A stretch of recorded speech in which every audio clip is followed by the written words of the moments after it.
Hello and welcome back to Tracking Trends. United States President Donald Trump said he has a deal with India. Finally, India and US have a trade deal. It's a unique deal because more than 48 hours has passed and yet we do not know the details. But we have a special guest today in the studio who may enlighten us about things that most people are guessing for the past 48 hours. Pramit Chaudhuri, who heads South Asia for the Eurasia Group, a New York-based global consulting firm. Welcome back, Pramit. Tell us what you know about the details that we don't know. Well, I don't know. I think a lot of people already know quite a bit about it, but also there are elements we're not certain about because, as you mentioned, the final text has yet to be released.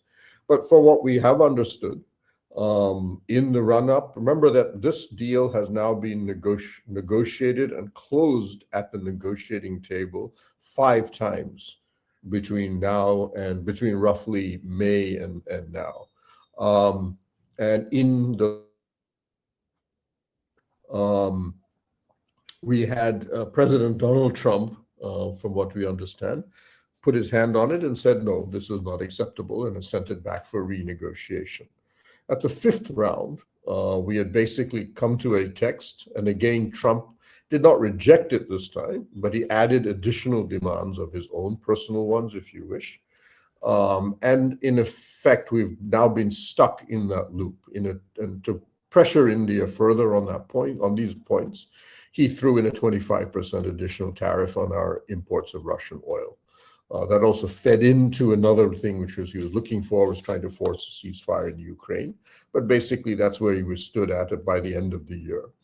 India, by then, from my understanding, was basically, we're fed up with this game, take it or leave it. The framework agreement on the so-called phase 1, which is basically about goods, not services, of the trade deal is there. If you take it or you decide not to do it, we don't really care anymore. This is where I would argue you saw diplomatic activity in December. And of course, when the new US ambassador, Sergio Gore, arrived, that his game was basically trying to bridge what was effectively now 2 segments to a trade deal. One was about reducing Russian oil imports at a sufficient level for America to remove the 25% tariff. And the other part was the actual original framework FTA, in which you then had a couple of new additional demands that Trump had made. From what we understand, those demands included Modi flying to America for a summit meeting to announce the deal once it was finalized. And second was that India reduce some of its arms purchases from Europe and transfer those and redirect those to the United States. India rejected both of those additional demands and said that we will not accept either of them. We are only going to talk about the trade deal. So you then had an impasse. India said, well, let's just do the Russian element. We are prepared to reduce Russian oil purchases.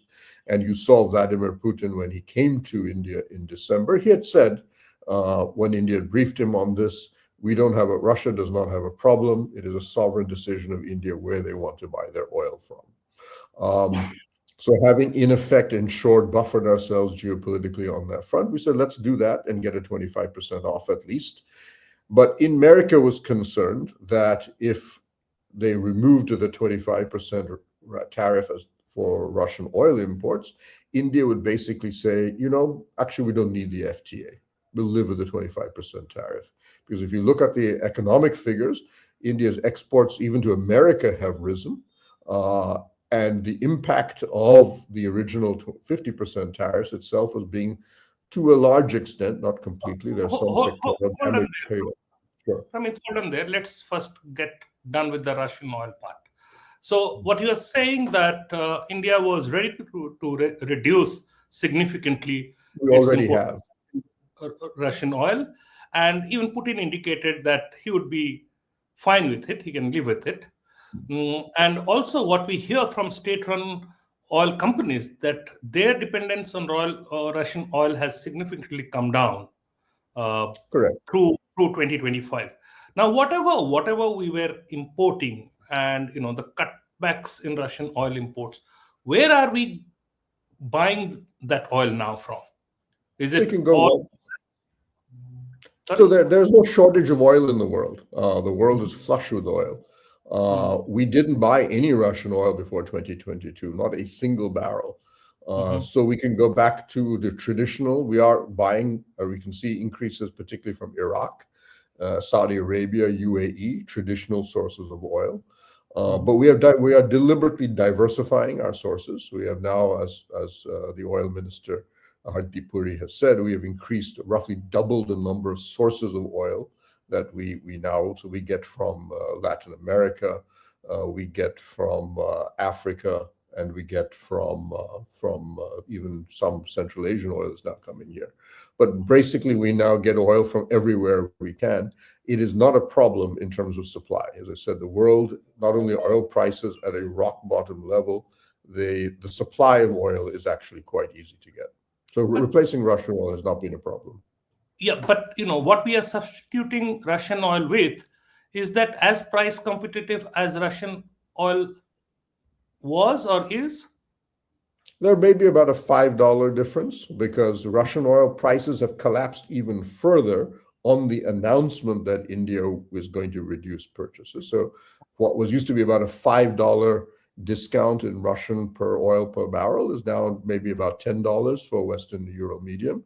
But we're already seeing some versions like Basra heavy crude from Iraq already matching Russian prices.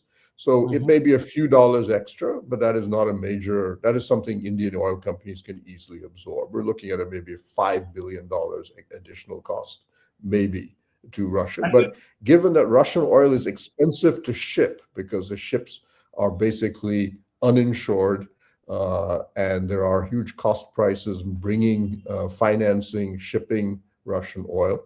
For a lot of oil companies, the advantage is actually about just $1 or $2 a barrel is probably not worth it anymore.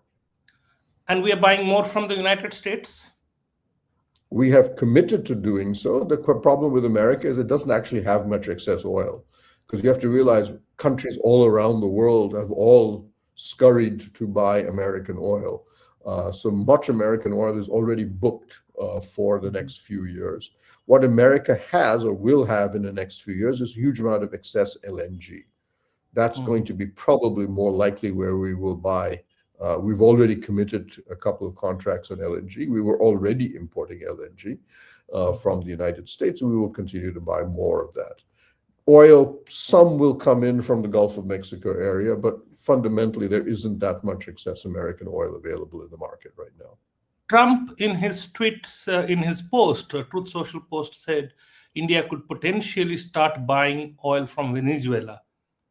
What sense you make of It's it? possible. I mean, we used to buy oil from Venezuela until it was sanctioned, so that is not a big deal for us to buy it. The problem is Venezuela doesn't produce very much oil. It produces heavy crude of the kind that we do buy, that would fit in very nicely with what we buy from Russia or replace that. And so we probably would like to go back and buy some of the Venezuelan oil. And if I am correct, ONGC has an outstanding contract with Venezuela that has not been fulfilled. So in many ways, we would just be reviving a contract that we already have with Venezuela. So that would not be a particularly difficult thing for us to do. But the amount of oil Venezuela could send to us is very small. It would not be comparable to what we get from Russia. I Okay, mean, in so comparison, for example, the country of Guyana, which is next door to Venezuela, produces 3 times more oil mhm, per day than Venezuela does. mhm, mhm. Uh, so the Russian oil issue is pretty much taken care of. I mean, that's what I can um, uh, figure from what you are saying. Okay, now let's move over. You said that Trump was not coming around, and US, this deal was kind of, all of these things were agreed and ready. It was just getting Trump to attend to it. I mean, how far? I mean, is that how seriously it takes India that he didn't find time to put his stamp on this 18% tariff reduction? India is not a major trading nation, so I don't think we should exaggerate our role in the international system. As you know, we are probably we after much difficulty, we have been able to raise ourselves to about 2% of global trade, now Mhm. India. Vietnam is a bigger global trade player than we are. Korea is much larger than we are. So we shouldn't Mhm. exaggerate our position in the international system. But I think it's got less to do with that than Trump had other things on one invasion of Venezuela, for example, Mhm. the Mhm. capture of Greenland on his mind. Um, but I think to some degree also wanted to see whether or not the economic pressure from the 50% tariff would result in India making some of the concessions he wanted. And I think by the time Sergio Gore arrived here, it was realized in Washington that pressure was not working. India was simply not conceding to the points that he had wanted. The only thing we were prepared to consider was the Russian oil. Otherwise, there has been no, and the existing framework would be what India says. We've already given you, in our view, a very generous deal. And in addition, what was happening was that India then, of course, as you know, signed an EU FTA. The European Union is almost as big a market for our exports as the United States is. And you saw the US Trade Representative Greer and say, after the FTA EU was done, that India got a very good deal. And for a trade representative to say that, in my view, implicitly is saying we have lost leverage because India now has a market that is comparable to what we have. And on top of that, we were then heading, we probably will have, or we have targeted a Canadian FTA. And you may have seen that now for the Gulf Cooperation Council, the terms of reference have been announced. So the number of FTAs we've been lining up that are outside that of the United States means that leverage with America is slowly shrinking. On top of that, finally, I'm looking at America Incorporated was paying no attention. You saw Mhm. almost $8 billion worth of investments being announced by the biggest American corporations on India, even as the trade deal was effectively in an impasse. Amazon, Microsoft, all coming out and saying, we'll invest in India. X billion dollars. FTA, fine, if it happens, it happens, but it's not changing our investment plan with India. Mhm. So, what was the urgency to announce the tariff cut through a social media post? I That, I mean, think, is the they nature could of have. Donald Trump more than anything else. I would say that. So I think what we'll see, we'll have to find out later what pushed it across the line. Hmm. And it's not clear what that was. But I think ultimately the game was that Gore, from what I had heard, had proposed, look, we have a trust deficit here, where India doesn't trust America, that if we give, that India doesn't trust America, that we will reduce all Russian oil and still have the 50% tariff. America doesn't want to give up the 50% tariff unless they get an FTA. So therefore, let's announce them both together. Let's merge them into one single unit. And I think that agreement on both sides. At some point, the two sides said that works for both of us. Um, and from what I've heard, there are more strong lobbyists lobbying inside the American government, including Trump's own family members, people like Rubio, the Secretary of State, saying, let's get this over with. There's no point holding on to this anymore. So therefore, you saw that, and plus U.S. industry lobbying coming in. So I think in that point, you saw at some point Trump decided, okay, let's go ahead with this. And I think once that decision, and Modi's phone call was the last, in many ways, I would say my sense is that the original proposal that Modi go to Washington, and Modi was not prepared to do that on the simple grounds that he feared that he would be ambushed on Pakistan or some other issue. He was very wary of Trump. I think that was basically converted into a phone call. Let Modi ring me up and say, let's do this deal. And that was done. I think the original plan or expectation was we do the phone call. And then after that, as would normally expected, USTR and Commerce would exchange the texts, finalize them, and at some point the executive orders repealing the tariffs would be announced. Instead, Trump in very Trump-like, he decided, oh, why should I wait? Let's make it go on social media and announce it. And that's basically what's happened.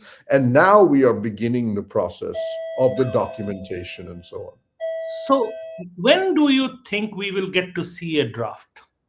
The word is that there will be a joint statement, probably outlining the broad elements of the trade deal, possibly this week. So I would look at Friday, possibly. So that would basically clarify a lot of what is a very confused tweet by Donald Trump. And then after that, we would then see the two sides get together and do the more formal documentation. And at some point, maybe next week, if we're lucky, we'll get an executive order coming out actually lifting the tariffs. So, until then, the old tariffs stay. They haven't come Correct. down 15% Until the as executive order is released, you cannot, the original executive order has to be repealed, in effect, for the so, tariff to be lifted. so the best chances are a couple of weeks, but it could be more than that also. Could be more. It could even be next Monday. I mean, Trump is very quick in issuing executive orders. And in his tweet, he actually says immediately. So Okay. in his that often means when a president says that, it often results in pretty reasonably fast action. Okay. So you got to go. So let's quickly wrap up. So until then, what is it that we know in terms of some key concerns? Because the US side has said that India has agreed to give access to agriculture, which is a matter of big concern here. What is it that you think must have been an assurance from? If you look at what we've already conceded in agriculture to other countries, and you look at what we already import, if you look at the fact we've actually become a major importer of American products, even without the FTA, agricultural products. And there are things we import because we don't produce enough of them, or the quality of what we produce is not very good. So my understanding is that we will see soybean oil tariffs reduced. We are the world's second largest soybean oil importer. We will see sorghum. We will see livestock feed because we're desperately short of good quality livestock feed. It's one of the reasons India has terrible dairy productivity levels.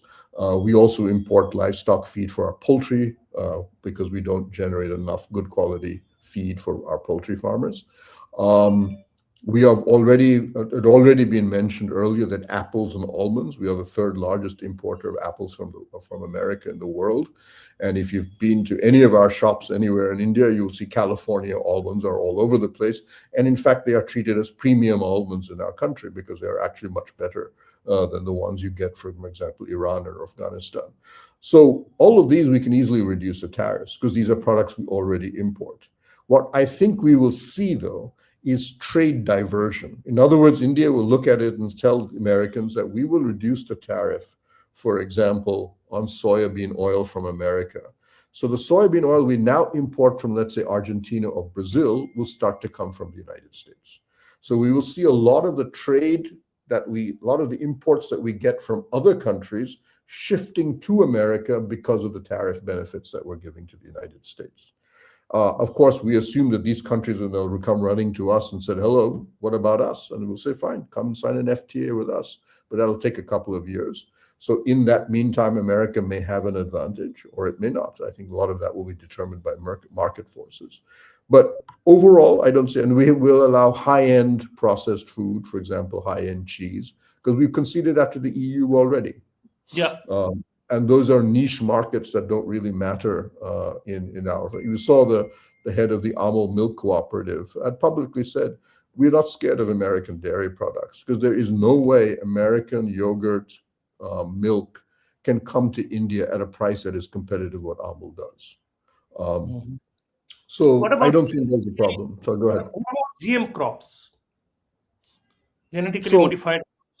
well, I think that's one of the reasons we're not accepting corn and soya in grain form, is we continue to have, in my view, my personal view, this is a big mistake on our part. It is one of the reasons we have the world's lowest soya productivity rates.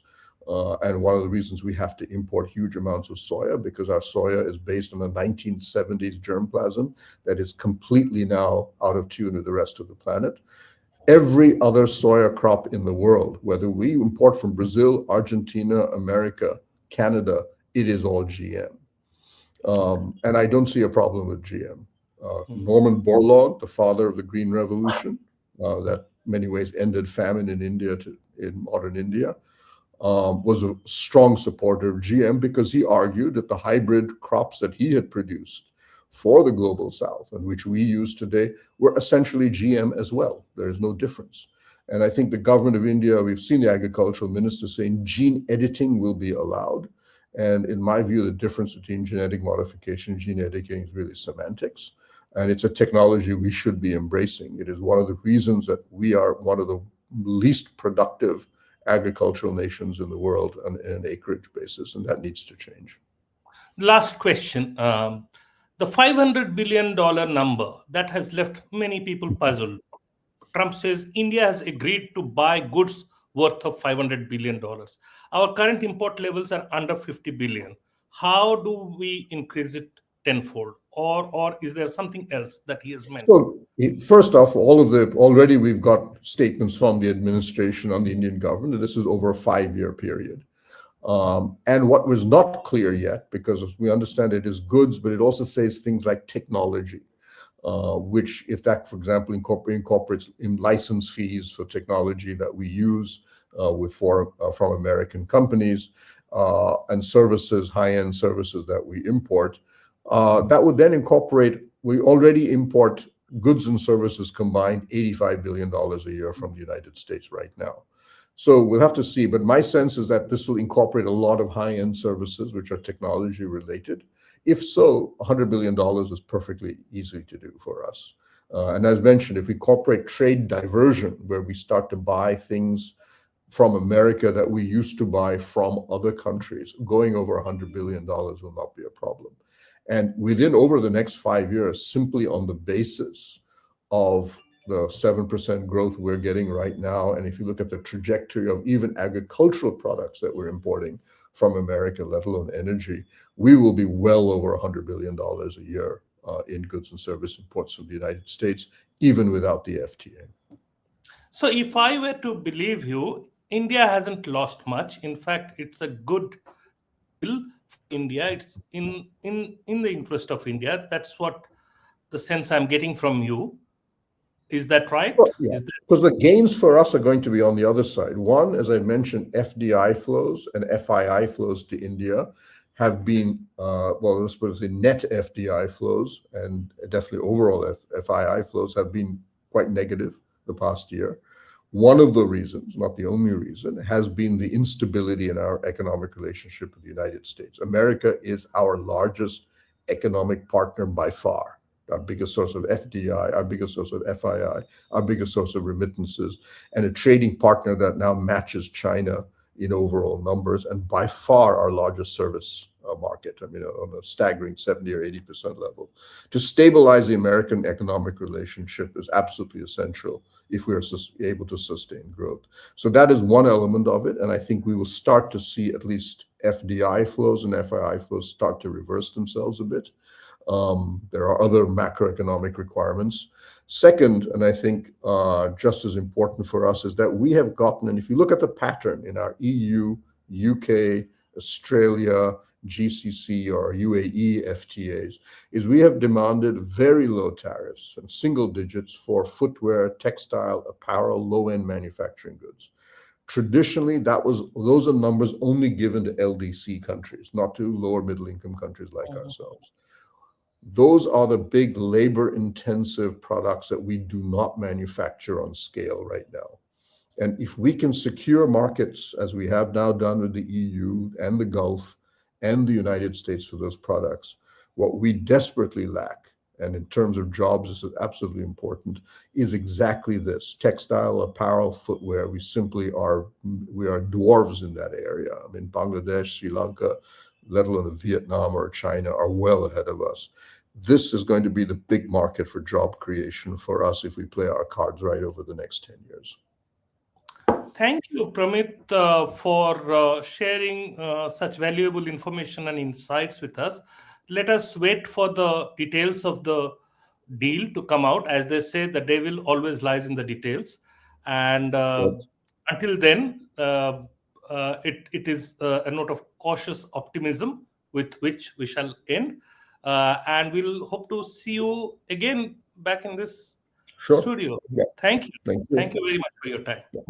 Bye.